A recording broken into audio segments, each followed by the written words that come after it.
बिस्मिल्लाहिर्रहमानिर्रहीम। अस्सलाम वालेकुम viewers, welcome back to the Python boot camp. और आज का हमारे थर्ड सेशन है। इस सेशन में हम ये देखेंगे कि आपने पाइथन का पहला कोड अपना रन कैसे करना है। वेरी फर्स्ट कोड बहुत आसान है, होगा है भी और होगा भी आगे जो कोड्स होंगे। और अभी तक आप लोगों ने एनाकोंडा इंस्टॉल कर लिया होगा और जहाँ तक मैंने आपको टास्क दिया था वो आपने कर लिया होगा, यानी कि चेक कर लिया होगा कि इंस्टॉल हुआ है कि नहीं, वो जितने भी स्टेप्स थे। ठीक है, तो आज हम देखेंगे कि पाइथन का कोड रन कैसे किया जाता है और पाइथन की कोडिंग हमने करनी कहाँ पर है। ठीक है, उस एनाकोंडा जो आपकी डिस्ट्रीब्यूशन थी उसमें जाकर कहाँ पर हमने करनी है वो चीज़ हम देखेंगे। और उसके लिए जो हम इन्वायरमेंट यूज़ करेंगे, जो माहौल यूज़ करेंगे, उसे कहा जाता है नोटबुक इन्वायरमेंट्स। वैसे बहुत से और भी तरीके हैं इसके। उसमें टेक्स्ट एडिटर का एक तरीका होता है, एक आईडीईज़ का तरीका होता है, लेकिन हम फोकस करेंगे जो सबसे ज़्यादा दुनिया में इस्तेमाल किया जाता है, जो तरीका होता है, जो इन्वायरमेंट होती है, वो उसे कहा जाता है नोटबुक।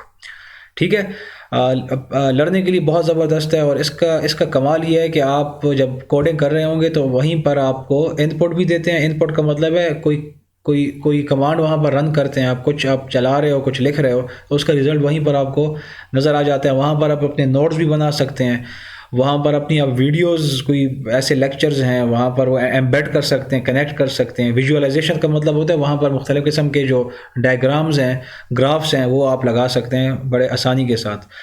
और ये याद रखें कि जो नोट बुक पे हम काम, ये मैं बताता हूँ आपको ये कैसे होगा, आप सीख जाएंगे। लेकिन ये आपको पता हो कि जो इन्वायरमेंट होगी हमारी कोडिंग की, उसे कहा जाता है जुपिटर नोटबुक। ठीक है, ये जो आपको नज़र आ रहा है ना, इसे कहा जाता है Jupyter notebook. Is basically an environment और an interface using which you can code in Python.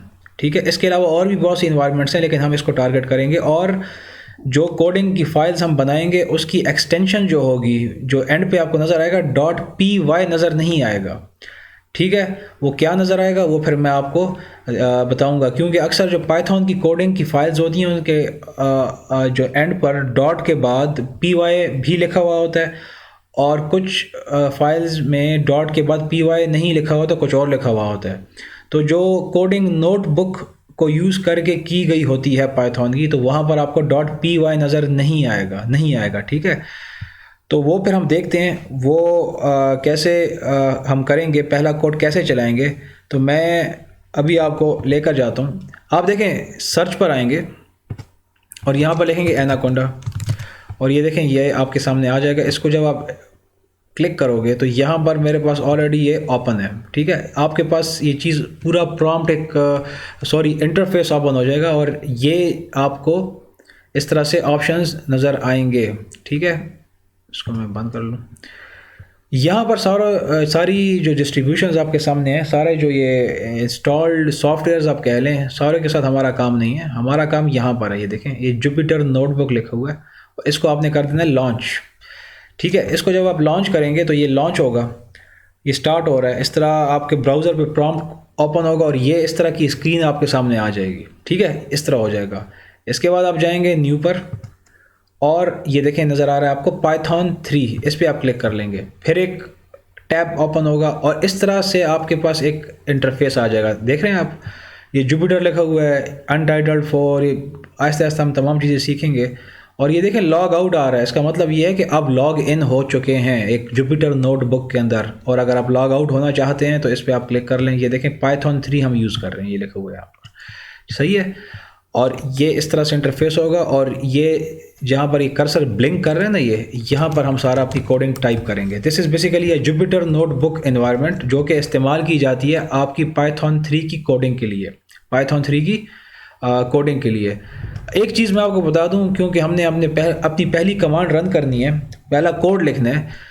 आपको ये पता होना चाहिए कि जितनी भी हम कोडिंग करेंगे और जो भी फाइल्स हम सेव करेंगे इस नोटबुक के अंदर, वो आपके कंप्यूटर में कहाँ जाके सेव होंगी, ये पता तो हो आपको।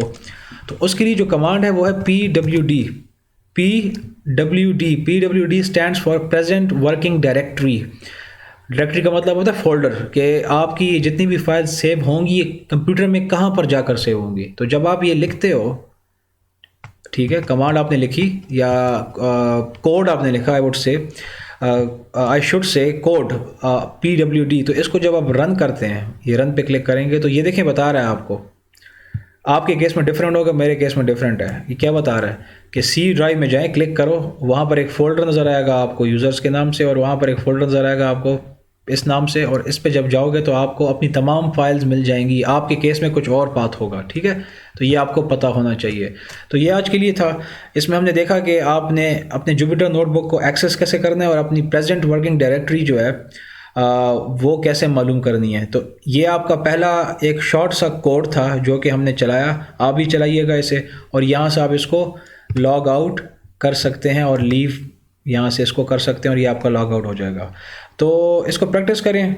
हम आपके साथ फिर दोबारा एक नेक्स्ट लेक्चर में एक नए टॉपिक के साथ फिर हाज़िर होते हैं, और आपको फिर सिखाएंगे कि आहिस्ता आहिस्ता इसमें कोडिंग कैसे की जाती है। I will see you in the next class.